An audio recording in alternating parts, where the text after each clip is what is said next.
Je veux que tu te projettes dans la peau d'un célèbre comédien. Tu es sur scène devant des milliers de spectateurs, tu as bien révisé ton texte. Tu entends les acclamations au début, les sifflements d'encouragement.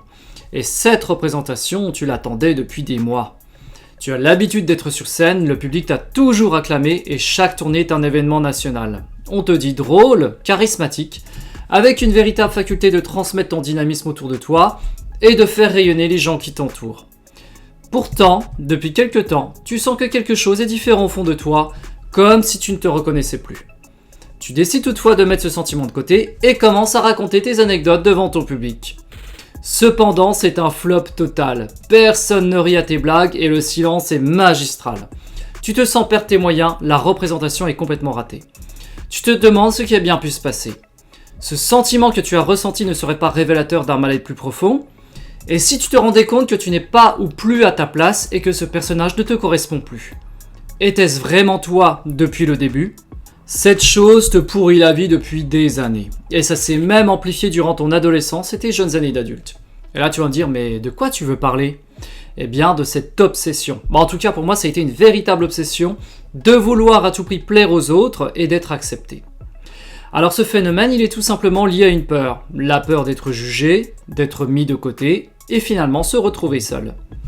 Et c'est lié aussi à la crainte du regard de l'autre. C'est quelque chose qui fatigue énormément. Comme si tu sortais avec un énorme boulet au pied. Et je suis bien placé pour en parler parce que j'ai été dans cette situation pendant de nombreuses années. Et je peux te confirmer que ça ne rapporte absolument rien et qu'au contraire, ça te coûte beaucoup. Et c'est un sentiment terrible qui t'envahit dès que tu mets les pieds dehors. Même avec des inconnus que tu croises dans la rue. Tu peux avoir un tas de questions qui t'arrivent en tête du style « Mais pourquoi il me regarde comme ça, j'ai quelque chose qui va pas ?» Ou au contraire « Pourquoi on ne me regarde pas, je ne suis pas assez bien ?» Alors, que tu rencontres l'une ou l'autre de ces situations, tu n'es au final jamais satisfait. Et il est fréquent d'avoir une alternance entre ces deux sensations. Et finalement, c'est là que tu te rends compte que tu n'es pas libre et que tu vis au détriment du regard de l'autre, du qu'en dira-t-on. Et tu te dis, mais comment ils font les autres? Ils ont l'air pourtant si bien, ils ont l'air de s'intégrer si facilement. Et pourtant les autres, ils sont aussi autant en proie que toi à tout un tas d'interrogations. Alors peut-être que tu ne le perçois pas, ou bien peut-être qu'ils savent bien cacher leurs émotions. Sache qu'ils sont aussi face à leurs propres peurs, leurs doutes. Ils sont juste cependant peut-être un peu plus en accord avec eux-mêmes et ne ressentent pas ce besoin de plaire à tout prix. Certains ont appris à cultiver le non-foutisme en faisant un travail sur eux-mêmes, ou bien ils sont comme ça depuis tout petit car ils ont tout simplement un autre caractère, ils ont eu une autre éducation, ou ils ont eu aussi une enfance difficile, mais ils ont réussi à s'adapter et tirer leur épingle du jeu. Mais en fait, ce que tu ne supportes pas, c'est le propre regard que tu portes sur toi, pas ce que l'autre pense de toi, et ça j'ai mis du temps avant de le réaliser. Et si je m'attaque à ce problème aujourd'hui, c'est parce qu'il m'a empêché de faire ce que j'ai eu envie de faire depuis bien longtemps, c'est-à-dire délivrer des conseils aux gens, et surtout oser me montrer face caméra devant le monde entier, enfin plutôt devant 180 abonnés. Et c'est aussi pour cela que dimanche dernier, j'ai publié pour la première fois un vlog, histoire de casser cette image de vouloir faire quelque chose de parfait. Et j'ai tapé fort en me montrant au réveil. Et ce que je craignais dans le passé en faisant du contenu, eh bien je suis en train de multiplier ces peurs par 1000. Car quand tu te mets sur le devant de la scène, tu t'exposes forcément aux critiques. Et je dois te dire que je n'ai pas connu meilleure thérapie. Mais c'est long. Il faut que tu te mettes ça en tête. Parce que je suis passé par beaucoup d'étapes avant d'arriver à me filmer. J'ai fait de l'hypnose, de l'EMDR, je me suis mis en situation inconfortable petit à petit. Et c'est ce que je te conseille de faire aussi, histoire de ne pas te brûler les ailes. On ne passe pas du tout au rien en un claquement de doigts. Ça ne marche que très rarement. Il faut que tu prennes conscience que cette peur peut en fait t'installer littéralement dans une vie cauchemardesque où tu ne te sens plus en contrôle de rien du tout, à faire des jobs qui ne te conviennent pas, et te retrouver en plus avec des gens qui n'ont rien à voir avec tes aspirations profondes. Alors pour ma part, il m'a fallu littéralement toucher le fond pour réaliser que j'avais fait fausse route et que mon meilleur allié, ce n'est pas mon pote ou mes parents, mais moi-même. Et je peux même te citer 2 exemples autour de moi d'amis qui ont aussi eu des peurs dans le passé. Alors, le premier m'a raconté quelque chose qui m'est resté en mémoire et pourtant ça date de quelques années. Il m'a dit « J'ai peur de me marier parce que tous les regards vont être braqués sur moi ». Alors il avait peur d'être le centre de l'attention. Et le second, il a des passions pour la musique et le dessin, et il n'avait pas osé se lancer non plus. Donc en te disant ça, tu réalises maintenant que tu peux passer à côté de rêves à cause d'appréhension que tu te fais sur ce que l'autre va penser de tes prestations. Et ce qu'il y a aussi de dramatique, c'est que tu peux te comporter d'une certaine manière, t'habiller d'une façon, ou acheter certains objets, alors que l'autre ou ton voisin ne te l'a même pas demandé, mais parce que tu as détecté que ça pouvait être un point d'entrée pour être apprécié. Mais tu sais ce que ça veut dire réellement ? Ça veut dire que tu considères ta propre personne qui ne vaut rien, et que tu as besoin d'artifices pour être quelqu'un à tes yeux et aux yeux de l'autre. Alors arrête ça tout de suite, tu vaux bien mieux que cela. Tu es en train de mettre ta vie à disposition des autres qui peuvent t'utiliser à leur guise comme s'ils tenaient une télécommande entre leurs mains.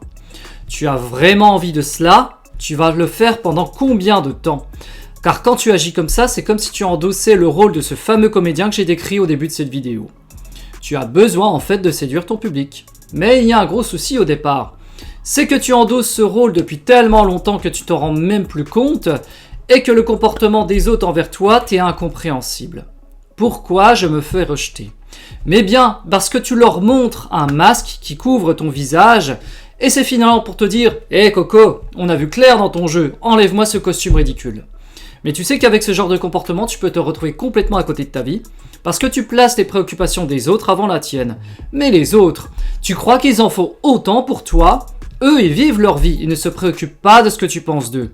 Tu dois savoir que de plus, si tu joues un rôle et que tu arrives à séduire grâce à ce jeu, les autres ne t'aiment pas pour ce que tu es toi, mais pour l'image que tu leur transmets. Et là, je te vois venir de loin et tu vas me dire « Oui, mais si je me comporte naturellement, personne ne voudra de moi. » Donc, tu préfères un amour artificiel, c'est bien cela.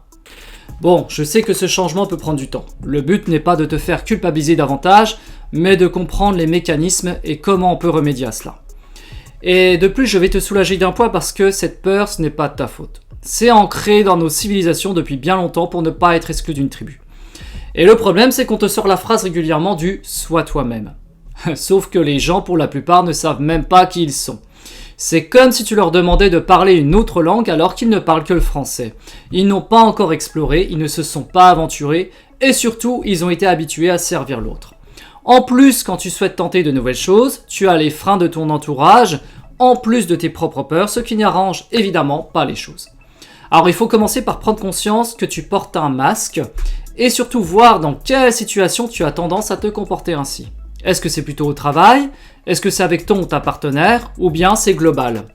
En faisant une mise au point sur une situation particulière, peut-être que ça te permettra de voir quel a été l'élément déclencheur dans ton passé qui te pousse à te comporter ainsi. Alors, tu l'as sans doute déjà entendu à la télé, par exemple dans les émissions de télé-réalité avec des apprentis chanteurs. Tu as souvent les profs qui disent de certains de leurs élèves « Tu fais trop bon élève, tu es trop protocolaire, lâche un peu de lest ». Eh bien, ceux qui reçoivent ce genre de remarques sont bien souvent ceux qui veulent plaire à tout prix. Ils donnent une image non conforme finalement. Et le pire, c'est que ce phénomène est accentué avec les réseaux sociaux. Qui n'est pas tenté de se comparer à un profil qu'ils trouvent captivant ? Et en se regardant eux-mêmes, ils se trouvent minables. Alors quand la comparaison est positive et pousse à l'amélioration de soi, alors cette comparaison est la bienvenue. Mais lorsque la comparaison est trop forte et que le niveau semble inatteignable, alors cela peut conduire à un repli sur soi et une baisse d'estime. Sauf lorsque l'on se sent ainsi, on n'est pas dans un état normal de rationalité. On est pris dans un tas d'émotions qui n'ont rien à voir souvent avec la réalité, car nous savons bien que les gens ont tendance à se montrer sous leur meilleur jour sur les réseaux. On voit rarement des posts qui annoncent que leur vie est misérable, qu'ils en sont à leur 10e mariage, et qu'ils sont obligés de manger des pommes de terre tous les jours pour combler les fins de mois. La phrase « arrête de te comparer » et pour moi, elle n'est pas juste. Il faut rajouter « arrête de te comparer aux autres ». Par contre, se comparer à son soi du passé pour voir nos évolutions, ce qu'on a appris de nos erreurs est une très bonne chose. Se comparer est bénéfique lorsqu'il se fait de manière saine, lorsqu'il y a volonté d'évolution derrière pour atteindre un autre niveau. D'ailleurs, si on te dit encore « arrête de te comparer », tu pourras tout simplement dire que c'est impossible selon une étude menée par Léon Festinger en 1954 sur la comparaison sociale. Nous portons en effet un jugement immédiat sur les autres, ça fait partie du réseau de cognition sociale du cerveau afin d'assurer notre protection et d'évaluer les menaces. Donc, quand tu te regardes devant la glace, je veux que tu arrêtes de te dire que tu es moins bien qu'un tel. Tu as tes propres forces et faiblesses, tout comme celui ou celle auquel tu te compares. Par contre, ce que je veux que tu fasses, c'est que tu constates ton évolution au fur et à mesure des jours, des mois et des années qui passent. Je veux que tu te dises, j'ai quand même fait un bon bout de chemin, j'ai appris pas mal de choses depuis. C'est cet état d'esprit-là qu'il faut tenir pour ce marathon de la conquête d'un toi meilleur. Alors si tu as aimé cette vidéo, je t'invite à me faire part de tes impressions en commentaire, ou même d'ailleurs si tu n'as pas aimé parce que les critiques sont les bienvenues. Et abonne-toi à la chaîne si tu veux voir la suite de mes vidéos.